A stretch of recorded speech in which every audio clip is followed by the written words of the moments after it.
So, buffs for their cores. Bloodlust, the minus armor of the Venge, as well as the aura. Havos will be your bristleback. Awful luck on that Stout Shield to die from that. And FNG is the Venomancer. They were thinking about it, but yeah, even with the 2.5 second Hex level 1, you got no damage. Havos, on the other hand, oh no, Grave Chill. He hasn't even taken his passive, and he just drops to EG.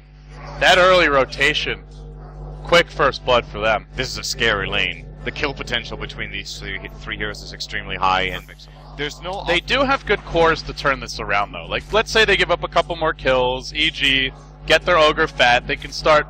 They're probably not getting a kill mid, as Brew is a very tanky solo mid, and Lycan unlikely to do much against that passive evasion. They're going in again, though. No time to talk about that. FNG caught out for the initial stun of PPD. Follow-up was there from Universe. Clubs him down. Looks for VANSKOR. Man, does he drop or what with the howl damage?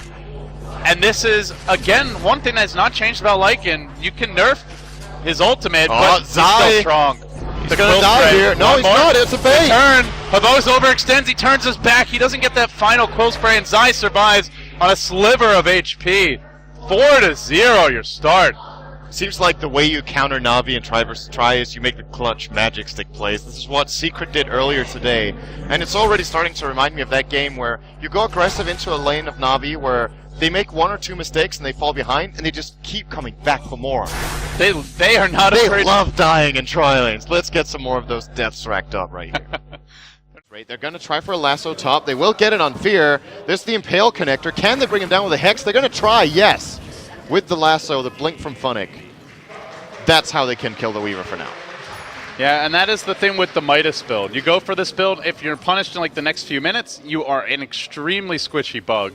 But you let him get the ultimate orb maybe, or you know, the treads, and suddenly the Midas has been compensated for normally enough. But during this time, EG, they know Lasso's down, they go into the Roche pit. It's the power of the Lycan. He has a double damage ring to boot just to make this an easy Roche. And Na'Vi either have no idea or just don't care. They're off in the dire jungle, searching for pickoffs. Aegis will go the way of Artur. And they're in position to defend mid as well. This is effectively There a wasted Brew smoke, split, unless though. Dendi can get the opener. He goes in, straight on Zai. The swap out from PPD was there, but he got impaled by the Lion, who immediately gets finished off by the Ogre, clubbed again to death. The Brute is just dealing with Na'Vi right now, and Universe begins to work on your Bristleback. He'll have another stun soon. He almost has the Ags already, needs one more component. He's 150 gold short. It's going to be even faster than a 13-minute Ags. We're looking at a 12-minute one, perhaps. And the insane thing about it is, since it got changed so it's percentage-based how much mana the Fire Blast costs, he'll always have that double Fire Blast combo, unless if he's below 125 mana for the gold.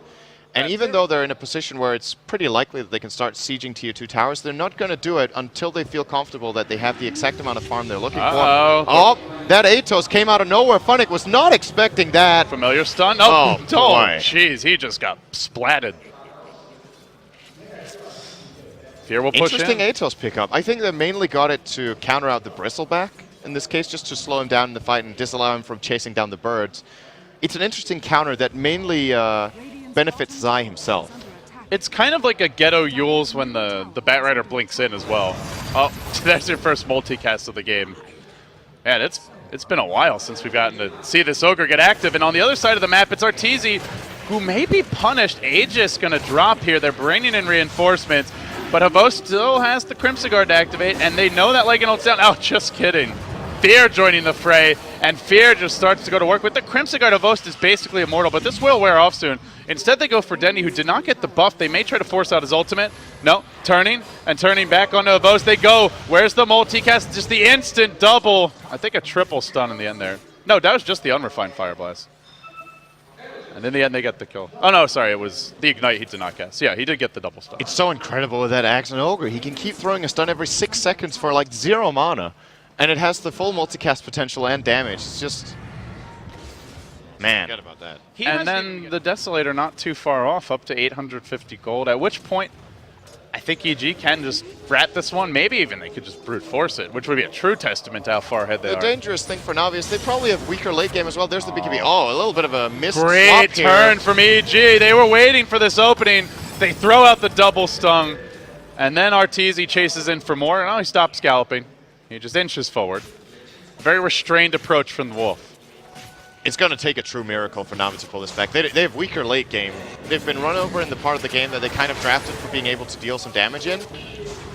Now the Crimson Guard is popped. This is go time for Navi. Arteezy doesn't have his ult anymore, and he is being focused as Dendi blinks and claps him. They go hard on the Wolf. They'll bring him down. Still a 2-for-1. They've already lost their Bat Rider as well as their line and retreating out of Zai, pursued by the Brew Split. Familiar's there to try and support him, but he gets focused. The Fire Panda dropping. Zai still surviving for a very long time.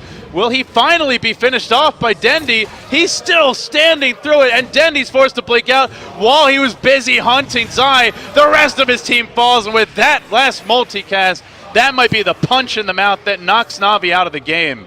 Funnick even tried to BOT in to 5 heroes. I mean, he quickly tried to cancel it and was successful. Yep. So that's good. Else he would have just, that would have been not a dieback, but just a I respawn can't tell back if you're to being sarcastic or not. Killing heroes. I was great for the stats. Dendi, oh no. Stun number 1. Where's that multicast? There's a double. He's still not getting the full possibilities out of his Ogre, and it's plenty good. Ogre has such a good voice acting. The voice acting, just the whole hero concept, the amount of frustration it instills into your opponents. Mid lane, Funnick. He blinked in, he didn't get off anything, and now he'll be turned on with Familiars and a very angry Wolf charging in. He just gets thrown up into the air, blasted back down. Navi herded like cattle deep behind their base. VANSKOR will be dove as Fear commits to this one. He'll time lapse out as the killing blow connects. That is a BKB down. Maybe they don't even end the game now, but they just continue to... Can we get like 4 items? Bat Rider. They do get Universe. That's a nice pick-off. But still, it's already 1 lane down, and it's Fear again with this BKB. No mercy for VANSKOR. Punishes him, while on the other side of the fight, Zai engages. There's a buyback from the Ogre, and Arteezy will BKB. He's got cheese. He just wants to tank up while the Ogre dishes out the real damage. BKB was used by Avos, but the Fire Panda, that'll be the Ogre's choice, and now BKB for Avos about to wear off. He's pursued out. He manages to kill off the Familiars, but 1 more auto attack or 2. Wave of Terror finishes the kill. That's 3 dead. Buybacks really fairly limited here for Navi. They've got 2. Up to the high ground goes Dendi. Multicast, where is it? Not in sight. Multicast the Ignite. Oh well. Can't get lucky anytime, it seems. Has he even had a 3x yet? He is a terrible Ogre Magi player. Yeah. I don't think Universe should be allowed to play this hero again. Yeah, really underperforming in this game. Fortunately, he's getting the carried. multicasting a little bit more. And they're looking for 2 lanes of Rex. Yeah, the There's most important two thing Universe did was in the first 5 minutes of the game anyway. That's kind of where he really needed to shine, and when he did. That was a Bristleback who used to be kind of tanky in this game. Also deleted from the game. Just removed. GG for EG. It's got to be a very exciting, well, I don't know if exciting, but relieving moment for them. They had a bit of a scare after that game 1, but it shows the poise of this team. They finished top 3 at TI for a reason and almost went further.